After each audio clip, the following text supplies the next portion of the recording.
Welcome. Welcome, please. Welcome, welcome. Remain seated. Welcome, welcome, welcome. Stay calm. And if you can, please enjoy the show. I'm a walking liberty. Welcome back to the Sacramento Basketball Show. I'm your host, Scott Silva. Today we're on the campus of Inderkum High School with Coach Wilson. Coach, how you doing today? Pretty good. How about yourself? All right. Thanks for having me. No worries, man. Talk to me about who Fred Wilson is. Talk to me about you as a coach, when you started coaching basketball here in Sacramento, and where you're at now. Yeah, I started coaching at, actually when I was with Mike Wall in the summer of 2000. Okay. And then I ended up getting a job at Kennedy High School as a freshman head coach. Okay. And so from there, coached for about 2 years as a freshman coach, and then I moved up to JV. So I was a JV head coach and varsity assistant. And then from there, just kind of moved up, and I was part of the team that won the sections. Okay. Talk to me about Kennedy High School and how you led that team, or you were a part of that group that made it to the section championship. Yeah, I was with first-year head coach Lance CORGIAT. This is after me being there for a couple of years, and had some success at the JV level, and I was always the younger coach helping out with the varsity guys.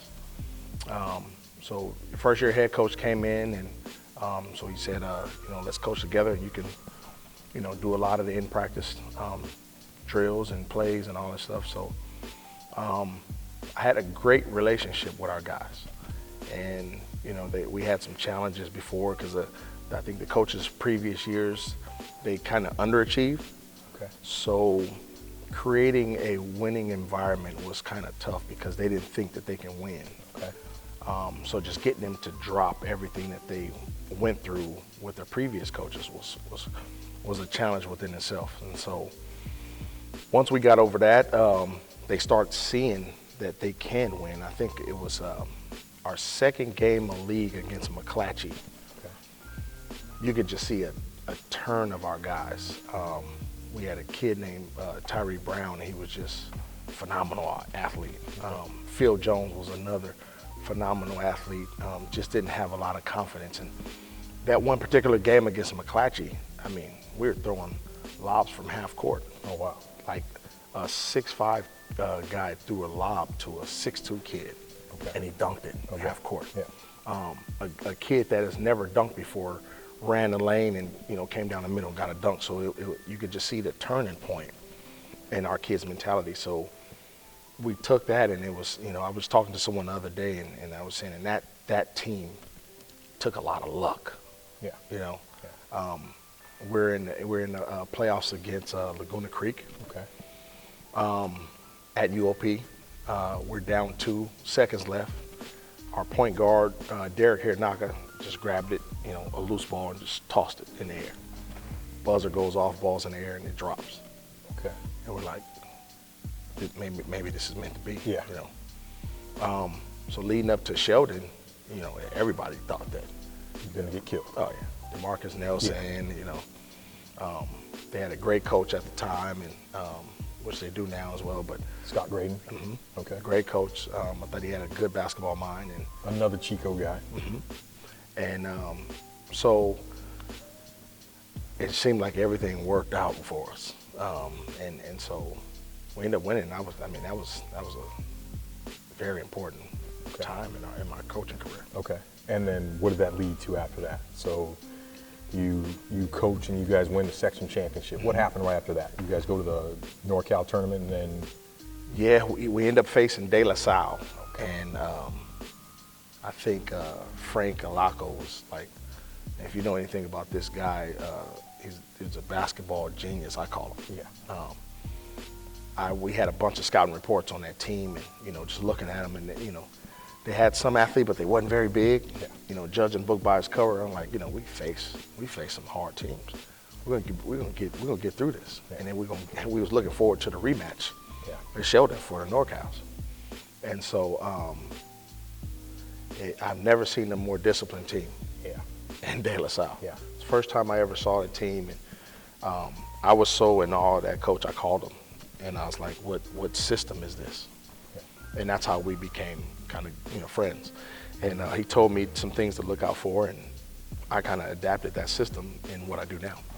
Okay. So you took the L, but you learned from it. Took the And L. then- Took the L and learned from it. Yeah. Okay. Yeah. And that's the sign of someone who's in this business for the right reason. Yeah. Talk to me about Hiram Johnson. You're there for a couple of years. How'd that go? Good. I think that was probably the biggest learning lesson as a coach that I could receive. It taught me how to deal with things more than just basketball. Okay. Because the economics, the environment, everything was different. Yeah. And I'm familiar with it because those kids reminded me of me. Okay. Some of those things that those kids was going through, I went through those similar things, and I'm a firm believer in sometimes you go through things not for yourself, For others. yeah, for that young man that you're gonna come across. So I've had situations to where I didn't know if I was even equipped to help this young man out. Yeah. So it was like, a prayer before I opened my mouth or something. End up helping the young man out of a situation.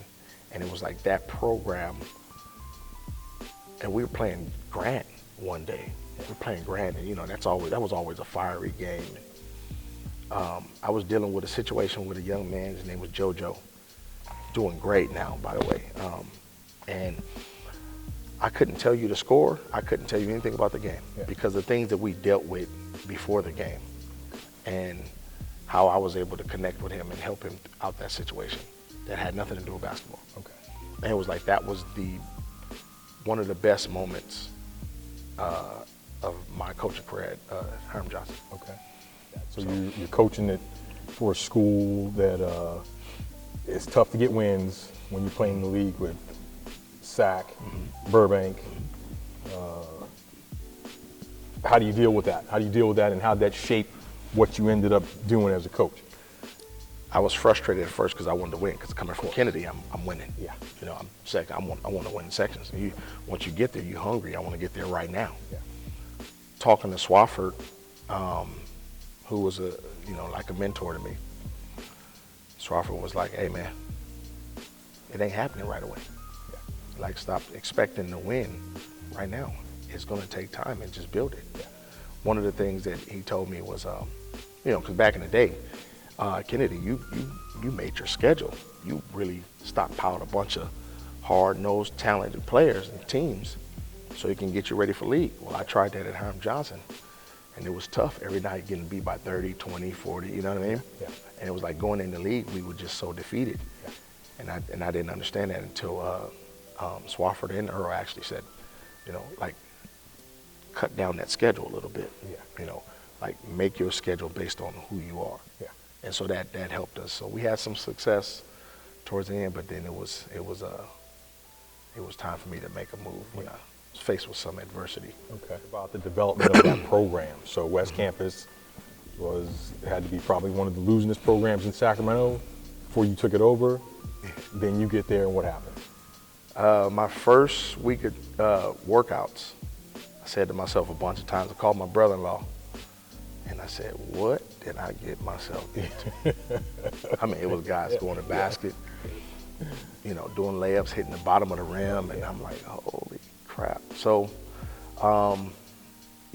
Greg Thomas was the principal at the time. Okay. So I spoke with him, and I said, if I'm gonna change this, I have to get 100% leeway of what I'm doing. Like, I have to be able to go how I want to go. So they wasn't used to practicing on when school was closed. School was closed, practice, there's no practice. Yeah. Vacation, holidays, no practice. Weekends, no practice. And so it took a while to change that. Yeah. But it was like, hey, if you want to play, you're going to show up. Yeah. There was a lot of parents that they wanted to win. I remember our first team meeting, our parent meeting. I let the other coaches talk, and then my first words came out of my mouth is, "I want to win." And it was like a round of applause. I'm like, yeah, so let's do it. So the first year it was challenging, but it was also fun. I had to really sit back and think, like, how can I get these guys to play at a higher level, to a level that they have no idea what that means. Yeah. So the following year, I had a guard that was returning, and I mean, first thing he told me when I met him, shooting is not my thing. His name is Devin Sawyer. 6'1" guard. I mean, he was a Division I track and field. I mean, he was lightning fast. But he would go so fast, he would take off to do a layup and he'd hit the backboard and fly off. Yeah.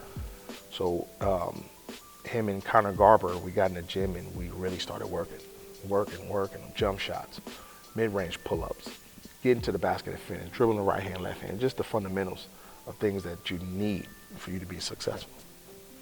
And then so coming back that second year, I mean, we picked up full court. They were used to sitting in the zone. We picked up full court. I was able to put in my defensive system, which it is designed to keep teams off balance. So I figure I can get some teams off balance that way, but then I gotta improve the offensive part of it. Yeah. We have to be able to make shots. We have to be able to make layups. Even guys that they can't create shots for themselves, I have to be able to get them shots. And that offense, that system is great for that, And these kids are already unselfish by nature. So when they drive to the basket and the defense commit, they already know I'm gonna kick it to my teammate, So then we got better and better. In the second year, we made the playoffs. We hosted a game, home game playoff. So, if you ever been to a West Campus game, I mean, it's standing room only. Okay. It was like that my first year, and we're getting beat by 30. Oh, wow. And it's standing room only, bands playing, and it was like, that was a great high school environment, So we ended up winning our second year, getting to the playoffs, played our first home game, won it. Then we ended up getting on the road, and then we ended up losing to a tough Calaveras team. Okay. Or no, actually it was, I believe it was Placer. Okay. And it went down to the wire. Kids got on the bus and drove all the way up there, and so we had a big fan base. So I think that was the Kickstarter of, this is something going on here. Okay. A lot of people around the area knew me for helping other kids out. I had a program called Blue Collar Preps. Okay. Which I had a website, bluecollarpreps.com, where I would create a profile for a player and I would help kids, get an athletic scholarship. Okay. So a lot of people knew me from doing that. So when you think about a school that have some success, about how much of an academic school West Campus is, and then now you got a coach that, have the ability to get you to the next level. People started wanting to bring their kids there. Okay. And that's when it just started snowballing too. Okay. Where you're getting the players. Yeah. Okay, so then what happened when you start getting legitimate college basketball players, kids who end up at the next level? Mm-hmm. What happened after that? We started winning more games, and then we had to, so the conversation that I got from Swafford, I used it in a different way. So now I had to beef up my schedule. Right. You know what I mean? So it made us better for, winning the league. We had to face Capital like every year. So Capital was in actually my second year, we upset Capital. Okay. We upset Capital. That's when they had DJ Wilson and all those guys. Yeah. We upset them. And that, I've never seen a high school gym rush the floor like that. Oh, yeah. That was incredible. Wow. So, without Capital, I got 6 or 7 league championships. Yeah. So it just got us ready for playoffs, and I went to the sections 3 years, back to back at West Campus. Okay. And we lost it twice. And one year we went to, we lost in the sections by 1. We lost in, we lost league by 1 in overtime. Okay. We lost sections by 1. we lost NorCal by like 2 or 4. Okay. And we was up like, at the last 2-3 minutes we were winning. Yeah. And so every time we lose, I tell if any player that played for me, I always say, I take the blame for the loss. Yeah. Because I go back to film and I say, well, this is what you could have done differently. right. Okay. Because I want to also teach them. It's easy to say, hey, you didn't make a layup. Yeah. But what did I do wrong? Yeah. What could I have done different? Yeah. So that rubs off on players too. They're like, nah, coach, we got to step up. Yeah. You know what I mean? So the year we won it, that was, I had a conversation with Coach Earl. And one of the things he mentioned was, don't prepare for getting there. Prepare for what you did wrong. So that whole summer, I watched that film and I really prepared for what went wrong those last 3 minutes, right? And my assistant coach, Gene Strong, he's gonna be a hell of a coach one day. He's a hell of a coach now. I give him a lot of credit for what we do. He reminds me a lot of me when I was coming up. Okay. And I let him do a lot of the coaching. Fiery coach, he's on you. Yeah. And I love it. But it was the year we won it, there was moments where we got to about 2 or 3 minutes. We started unraveling a little bit. And I'm like, oh, here it is. Yeah. You know what I mean? Yeah. So in a timeout, players are yelling at each other. Coach Gene is getting on them. My point guards are kind of losing confidence a little bit, and I'm just watching it all. So now I have to tell everyone, hey, be quiet. Don't say nothing. And the whole time in the timeout, I said, we're fine. We're fine. And it was a kind of a soothing feeling when they went back on the court. And Nate Karen, the big kid that we had, he said, I needed that. Because we were unraveling. So we ended up winning, and that was we had some good talent there too. Tell me, was that team better than the teams that had fallen apart the years before? Not at all. Okay. We always talk about that. It's the least talented team that won it all. Oh wow. Okay. And it was just because that maybe it was just that little something that I was doing wrong. And I always look at it like that. There was that little something that I could have done better. Yeah. And I told myself when I had the opportunity, I'm gonna do it better. Okay. Talk to me about that now. You you coached at a few different schools, 2-time section champion at 2 different schools. What's that like?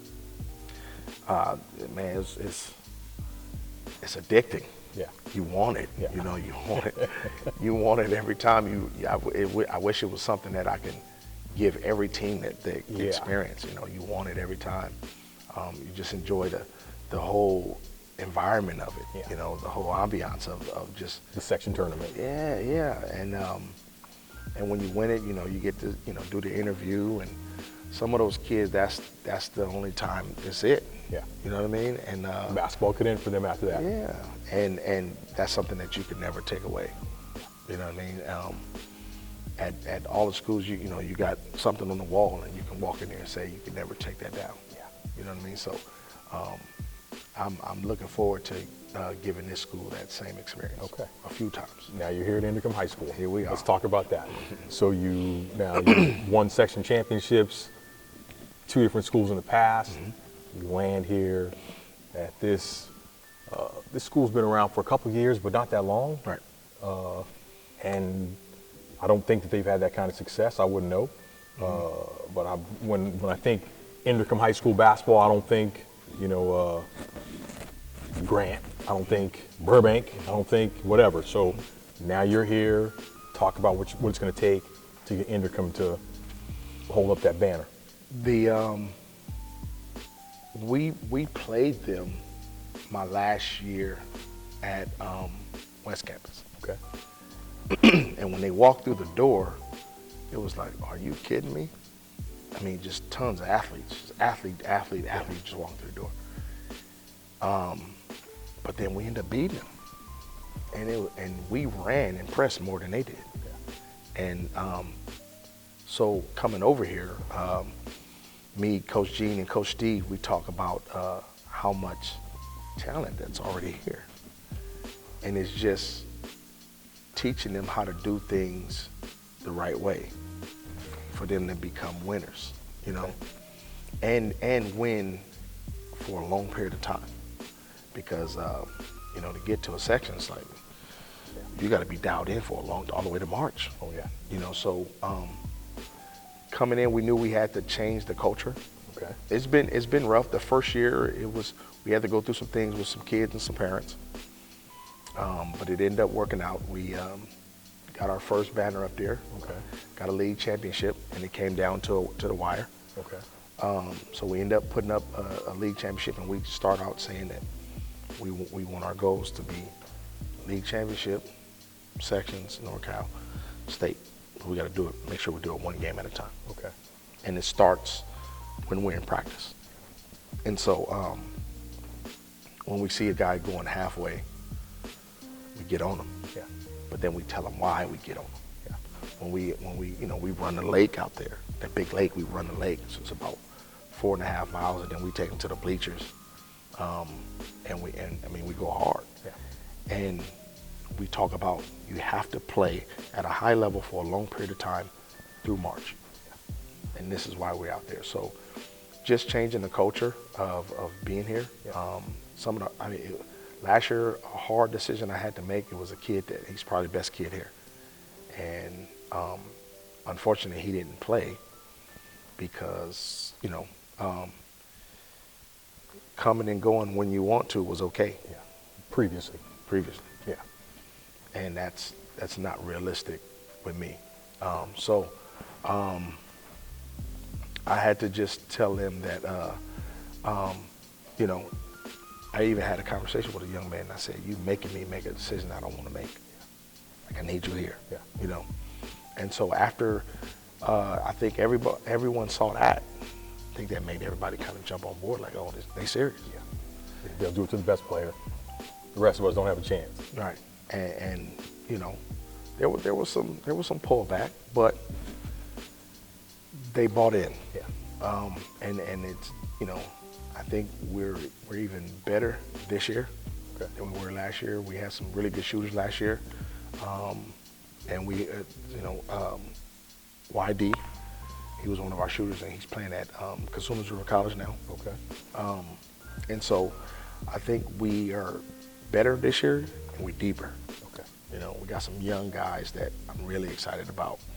Okay. Derek Claxton is a 6'5" sophomore. Kid's gonna be a monster.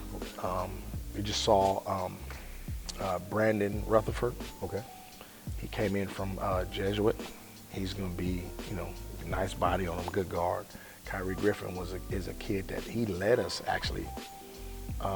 He was our point guard last year. He led us to our league championship last year. Okay. And he's done a lot of growth. Okay. Because he never really been put in a position to where he had to lead. Yeah. Now he's leading. Watching him play against, we have a sophomore named Tay. You know, he gets in Tay, but then he also tell him why he's getting him. And that's huge to me. And that's creating the culture of, I'm gonna challenge my little brother, but I'm gonna tell him why I'm challenging. And I'm trying to get him ready for what's coming up. You know. So yeah, I mean, like we got some guys, you know, Xavier is another kid. He was a double-double last year. Okay. Kid's only 6'2", and he played like he's 6'7". Okay. Just a low maintenance guys that just get a lot of work done. And you know, I think we collectively they all do certain things good, and they complement each other. Okay. Yeah. And if you would compare this Inderkum team to the teams you coached at West Campus and the team you had at Kennedy, where would you put it? That's a great question. That's a great question. The Kennedy team, it was just loaded with dogs. Yeah. Great kids, just loaded with dogs. Yeah. The West Campus team, I think they, you know, very smart kids. They made the game easy, but then they fought hard for each other. Okay. I would mix the two. Yeah. And put that here, because you got some really smart kids here. Yeah. Some athletes, and you got some dogs. Yeah. So it's kind of the best of both worlds. Okay. You know what I mean? Talk to me a little bit about what it's like being one of a handful of African American coaches in the Sacramento area. What's that like? It's something that I really I respect everyone's love that they give me. Even I respect the ones that don't give me love. Yeah. But I respect a lot of the feedback that I get. I take it as a huge responsibility to make sure, like the younger coaches that come behind me, I try to make sure I lead the right way. Okay. Because when I started coaching out here, you had McGee, that was at FLORIN, you had Swafford, Okay. You had Coach Jones, that was at CORDOVA, Darren Sanders, Mitchell. You had a bunch of just older coaches that would, hey, young fella. Yeah. They start young fella. And so when I'm able to, talk to a young coach, now I can say, hey, young fella. Yeah. You know what I mean? Yeah. So I try to exemplify the model that they showed me. Okay. You know what I mean? So I'm glad to be who I am. Yeah. I'm proud to be who I am. Yeah, and that means a lot. And I tell you, growing up in Sacramento, through the 70s and 80s, there were only maybe 2 African American coaches, and you named one of them, Coach Jones over at Cordova, and then John Copeland was at BURBANK High School.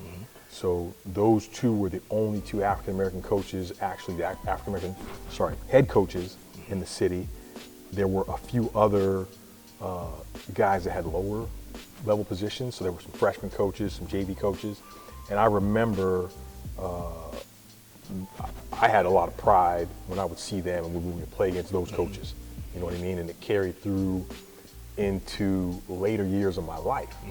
So I'd be coaching someplace and I'd see one of those guys that was a freshman coach or JV coach someplace that I had played against, and I'd always speak to them and tell them what that meant to me. And so I want to commend you a little bit on that and just say, you are an example. And the fact that you are now, that you've been winning on top of who you are, it lends that much more credibility to who you are as a coach. Yeah, I appreciate that. I'm excited.